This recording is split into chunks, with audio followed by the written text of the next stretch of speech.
If I'm not mistaken, this is a cell phone, and it's even an iPhone. If my eyes aren't playing tricks, the person picking up the phone to answer is definitely a woman. This woman is beautiful. Her features, whether individually or together, all spell beauty, but unfortunately, she can't have children and has to retrieve her eggs early in the morning. She's actually a celebrity, though lately, she's been a bit out of it, seeing a strange woman every time she steps outside. Then, when she goes inside, she encounters a strange old lady, and upon leaving, she sees the same strange woman again. Could this be stalking?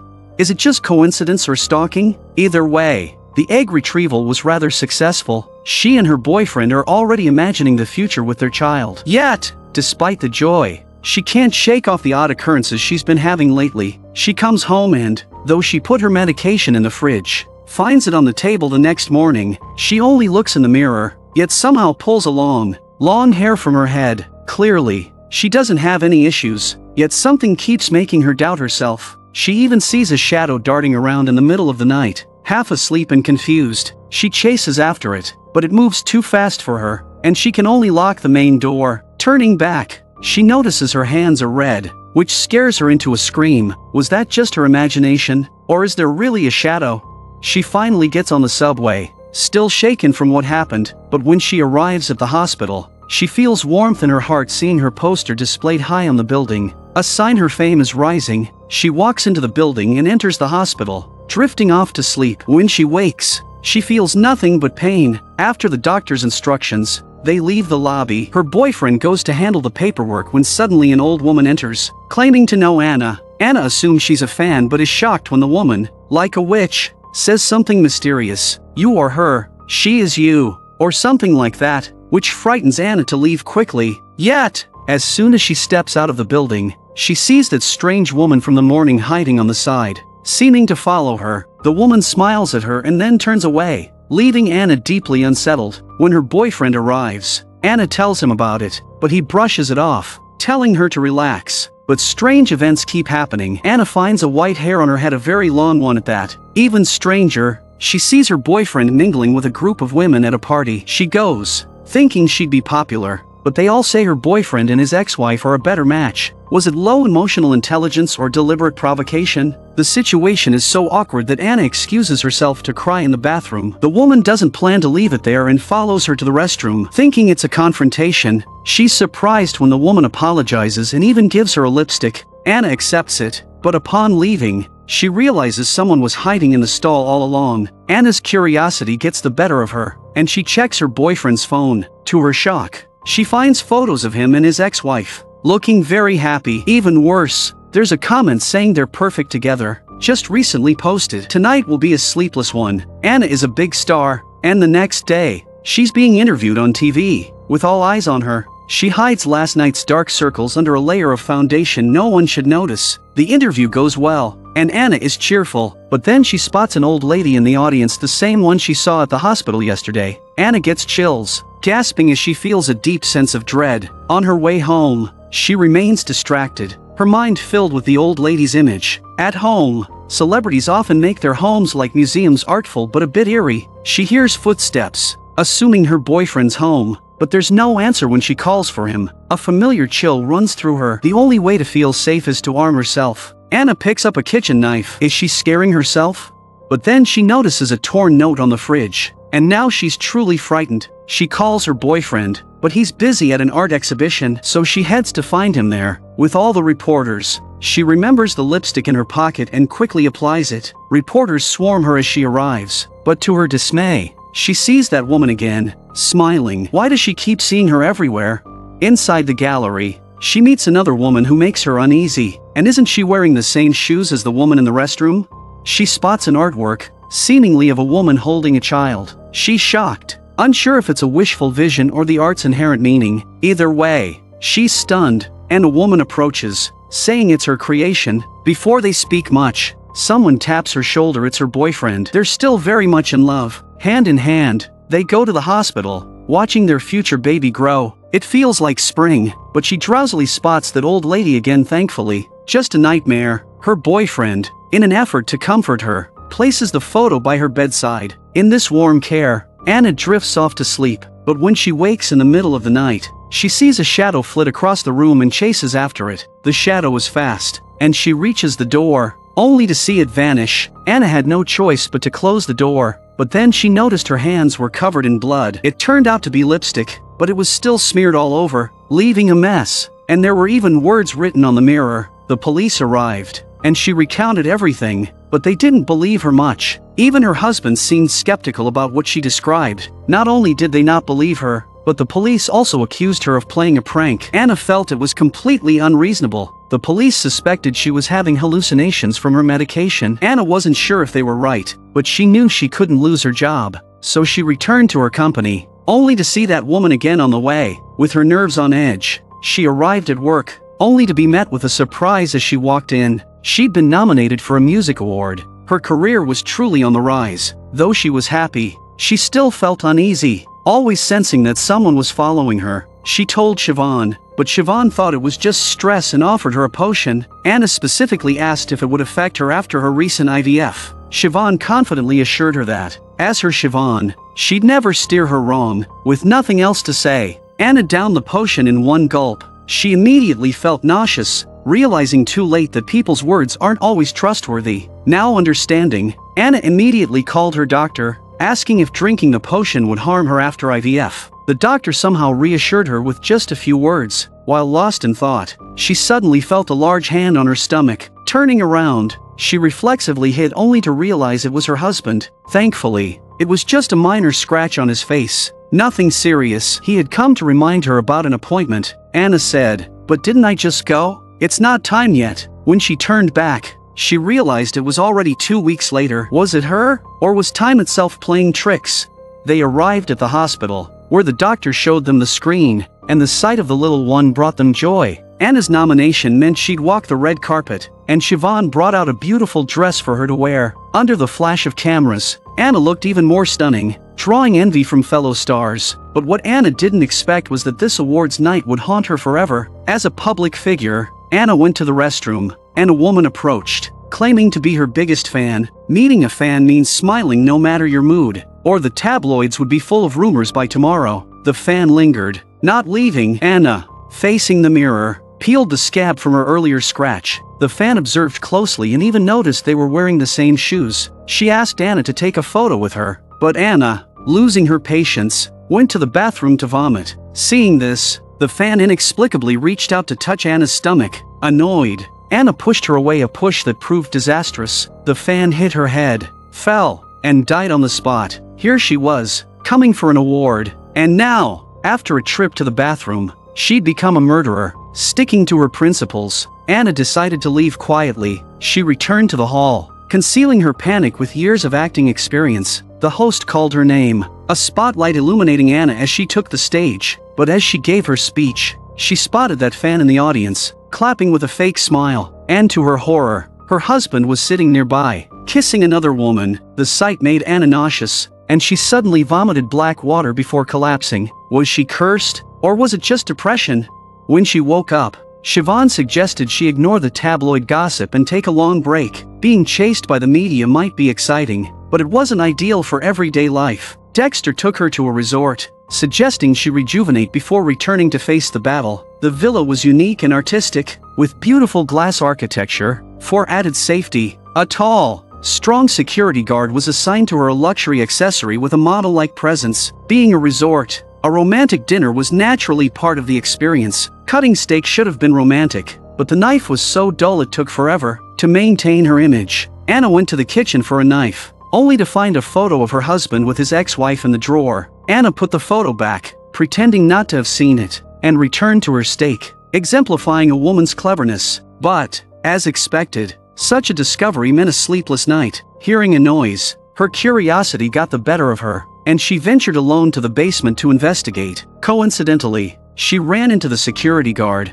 who joined her in searching the basement but found nothing unusual. As a celebrity, daily yoga and fitness routines were a given. After yoga, on her way home, she felt a painful cramp in her stomach, with blood flowing heavily. The security guard rushed her to the nearest hospital, where, out of nowhere, a woman appeared, claiming to be a nurse. The nurse picked up a small stick to check her throat, then a large stick to examine her body. Anna wondered if something that thick would be safe. but didn't think much of it, assuming this was a standard hospital procedure. The nurse conducted the exam while Anna, enduring the pain, asked if she could see the screen. The nurse, annoyed, told Anna to stop distracting her, placed the stick aside, and left the room, saying she'd go get the doctor. Anna noticed she was bleeding heavily from her lower body and feared the baby might be lost. The more she thought about it, the more terrified she became. Crouching by the toilet, crying, she dreamed of holding her own child, lifting new life high under the sun.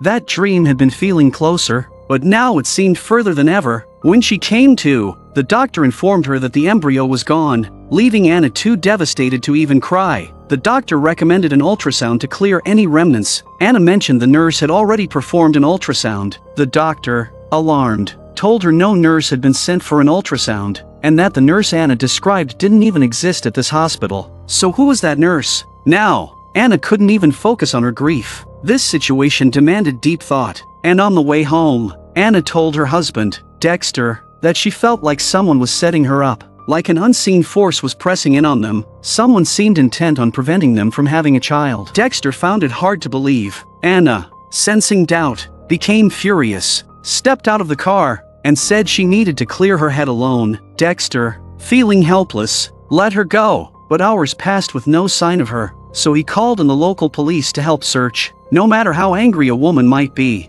never let her wander alone. Anna wandered into a small forest, appreciating the peaceful nature. Suddenly, though, she seemed to hear voices calling her. Curious, she ventured deeper into the woods and found a fire pit. Though no one was around, feeling tense, she turned around, only to see an old woman perched in a tree, singing, a sight that terrified her. When she returned home, Dexter hugged her tightly. She'd been missing for hours, prompting a police search. Anna described the scene to Dexter, insisting that someone was setting her up. Someone was framing her. Dexter, taking the security guard along, decided to check the forest himself. But when they arrived, there was no fire pit, no trace of a fire, and no old woman perched on a branch singing. Seeing their disbelief, Anna stormed off angrily. If no one believed her, she'd fight alone. Fear crept over her, and she drifted into a nightmare-ridden sleep. When she woke, her husband was asleep beside her, but the singing echoed in her head again. The song sounded so real. How could it be a mere fantasy? Step by step, Anna walked out of the hall, determined to find the truth. It turned out that the woman was a new maid, singing as she milked a cow. Relieved to see a real person, Anna's fear subsided a little. But sometimes, people are scarier than anything. The maid explained she just had a baby, so she was milking. The topic of children revived Anna's spirit. They talked for a long time, but while the conversation was about Nicolette's baby, it felt as though Anna was speaking about her own child. Despite the doctor's announcement, she still felt her baby was somehow still inside her. Siobhan visited to discuss work, but Anna turned the conversation to her child. They went for a walk by the seaside to clear her mind. Of course, the security guard followed. He was there when needed in just a model-like presence otherwise. Anna tripped over something, a doll, with nails stuck into its belly. Could someone have cursed her, causing her miscarriage? She secretly took it home and placed it in the basement. In the basement, she saw a crib, shaking, a momentary comfort that was quickly overshadowed by pain. At that moment, her best friend was a bottle of wine. She downed an 85 vintage in one gulp and dozed off in a haze. When she woke, she noticed a hidden door in the basement. Curious, she felt compelled to open it and see what was behind it. Inside, she found a well-lit room and crawled in. Inside were rows of babies preserved in jars. Venturing further, she found a chilling torture device. Suddenly, two shadowy figures appeared, forcing her onto the device, preparing to torture her. Thankfully, it was just a dream, but the basement did indeed have a hidden door. Seeing it made her blood run cold, and she hurried to leave. Stepping out onto the villa's terrace, she took a deep breath, wondering why she was being targeted like this. Lost in thought, she laughed suddenly, though even she wasn't sure why. Nicolette came by and noticed her mouth full of blood, but it didn't seem to faze Nicolette. After all, it wasn't Nicolette's blood. Anna quickly searched on her phone and was surprised to learn that this bleeding could be a pregnancy symptom. Seeing the blood, Anna laughed, convinced that her baby was still with her. Often feeling like there was still something in her belly, she decided to go to the supermarket and buy some baby items, not entirely sure why, but thinking it might help fill the emptiness inside. It brought her comfort, maybe even filled a void in her heart. But something unexpected happened at the store. The sales clerk was very enthusiastic. She recognized Anna, Being a celebrity, she's easily recognized wherever she goes. But what really thrilled Anna was when the clerk touched her stomach and asked how many months along she was. The clerk even said she looked just like Anna did when she was pregnant. Anna was so happy she could hardly keep her smile in check. On her way home, feeling joyful, she encountered another strange incident. She spotted her husband's colleague, a woman radiating strange confidence. Anna walked closer, only for her husband to suddenly appear, holding the colleague's hand as they walked into a house. Anna could hardly breathe from the anger, and suddenly an old woman popped up from the car. The bodyguard immediately drew his gun and approached. This old woman had been appearing frequently, and Anna had always doubted if it was real or just her imagination, but the bodyguard could see her too, which meant it wasn't a fantasy. Back at home, Anna struggled to calm down. Standing on the terrace that afternoon, maybe it was the good energy of the place or the fresh air, but she always felt better here, unaware that Nicolette was silently watching her from behind. Luckily, Anna didn't turn around, otherwise, it would have been chilling. Suddenly, she received a message saying her child was fine. Whether true or not, it made her smile. Then she noticed a dead dog covered in maggots. Anna was horrified and disgusted, but also felt a strange, inexplicable thrill when her husband called to her from behind. She acted as if she'd done something wrong, but quickly pulled herself together to question him. But he calmly reassured her, saying he'd mentioned his work before. He gently embraced her, treating her like a patient, soothing her. Anna told her husband again about seeing the old woman. She really wanted his trust, not to be treated as if she was crazy. But sometimes, even she couldn't tell if it was reality or imagination. When her husband left, she picked up the dog's body and took it to the basement. Nicolette watched the whole time, finally asking why she was carrying a dead dog. Anna placed the dog on the crib, feeling a mixture of emotions she couldn't quite understand, and left the basement, still unsettled. She went back for one last look before leaving. The next day, she returned to the office, only to find that the company and the market had changed dramatically during her break. Movies were no longer in fashion. Short videos were the new trend. Her boss wanted her to film a series of short videos to re-enter the market. Anna was completely taken aback, but her boss encouraged her, saying if she did well, she could even do live streams and wouldn't have to endure the struggles of making movies and performing at concerts. When she got home, she was startled by her mother-in-law's face mask, whether for beauty or to scare. It definitely gave Anna a fright. The house was something Anna had bought with hard-earned concert money, yet her mother-in-law acted like she owned it. Anna called Dexter into the room, and everyone expected her mother-in-law to whisper complaints about her daughter-in-law. But to their surprise, she didn't. Instead, she rambled about her husband, Dexter's father,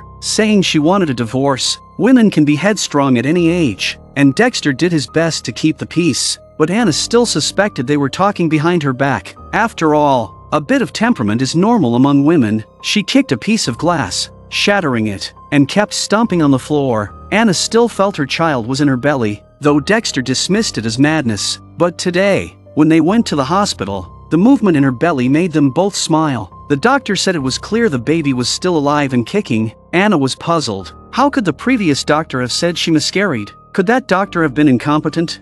Whether or not this doctor was skilled was unknown, but he had a reassuring way with words. He suggested she might have been pregnant with twins, and while they lost one, the other survived. They happily headed downstairs, preparing to drive home in high spirits. But then Anna spotted that woman who'd been following her again. She shouted to her husband, grabbing a weapon and preparing to investigate. But there was nothing there when they looked, so they decided to go out for a meal instead. Anna had recently been involved in a scandal after vomiting at the award ceremony. Many thought her career was over, but everyone underestimated Siobhan's capabilities. She'd first leveraged connections by cozying up to media contacts, then suggested Anna release a new video geared towards a younger audience. The video, strategically posted on a media platform, brought Anna back to prominence overnight. The flow of fame returned. Siobhan had Anna release a video addressing the scandal, not only reigniting buzz but also reframing the incident. The scandal was miraculously turned into a positive narrative, and Anna regained her position at the top. She was now riding high. Her career was back at its peak, her husband by her side, and even the baby in her belly was reportedly doing well. According to the doctor, she felt like she was even smiling in her dreams. But no matter how well things were going, she couldn't escape the recurring nightmares. In the middle of the night, she'd still wake up, craving a snack, maybe an ice cream or a cucumber, but nothing seemed to satisfy her hunger. she suddenly grew curious again about what she'd seen in the basement. Even she didn't know if what she'd seen was real or just her imagination. Determined, she bit her lip and tried to open that hidden door. The door wouldn't budge. Not only did it not open, but Anna fainted. When she came to, she decided to leave the hidden door alone and instead went to the crib. The lifeless little dog was still there, and as Anna touched it, she was shocked to find herself drooling. She couldn't understand what was driving her to do it, but she lifted the dead dog. At first, it seemed like she was treating the dog as if it were her baby, but, unexpectedly, she was treating it like food. She bit into it, savoring the raw taste. Though all of this seemed unbelievable, maybe everyone has their secrets. The next day, Anna went to work as usual, looking like nothing had happened. At work, a new competitor appeared, arranged by none other than Siobhan. Out of courtesy, Anna made small talk with her, but the new girl was direct, pointing at Anna's hand and asking what she was holding. It was obviously a piece of cake. Without hesitation, she reached out, took a lick, and put it back as if nothing had happened. Anna watched in confusion as she casually walked away. She rushed to ask Siobhan when the company had hired such a person. Siobhan's response was heart-wrenching. That new girl was Anna's replacement for the award ceremony. Anna was baffled, wondering why Siobhan, whom she'd considered her closest friend, would do this to her. Siobhan's next words stung even more. She coldly said they were just colleagues. Anna couldn't understand. This was the same Siobhan who had gone to great lengths to help her regain her status, even sleeping with the boss. Now, she was as cold as ice. Siobhan simply replied that it was all for money. Anna left the building unhappily, feeling that this might be the last time she'd ever come here. Watching people come and go, everything seemed normal, yet not at all normal. Suddenly, the familiar old woman she'd seen in her visions was across the street, waving. She wanted to go over and ask questions, but a bus passed, and the old woman was gone. Another inexplicable event. When she returned home, she either found endless ice cream or pictures of her husband with his ex-wife. Was this arranged, or was it all a hallucination? Maybe it was time to leave her career and focus on having a child. She called in a doctor, who had an almost godlike way of speaking, making everything sound so easy and simple. But Anna felt like she was losing control, and a part of her body would occasionally ache. The doctor, still in his godlike manner, told her it was nothing and to relax. Anna, frustrated, demanded he check her ribs. Reluctantly, he examined her, glancing frequently at his watch to convey his busy schedule. Noticing Anna's dependence on him, he suggested she see a local masseuse named Ivory, known for her skills in the village. Anna went to Ivory, who was excited to see a celebrity but kept her cool to maintain a professional image. After some small talk, Ivory began her treatment. Although Anna's ribs were aching, Ivory's hands reached deeper, touching her insides. Anna, annoyed, reminded her that she was pregnant, but Ivory only pushed further. Anna, furious, told her to stop and leave. Ivory, slightly startled, replied calmly that not everyone was suited for therapy.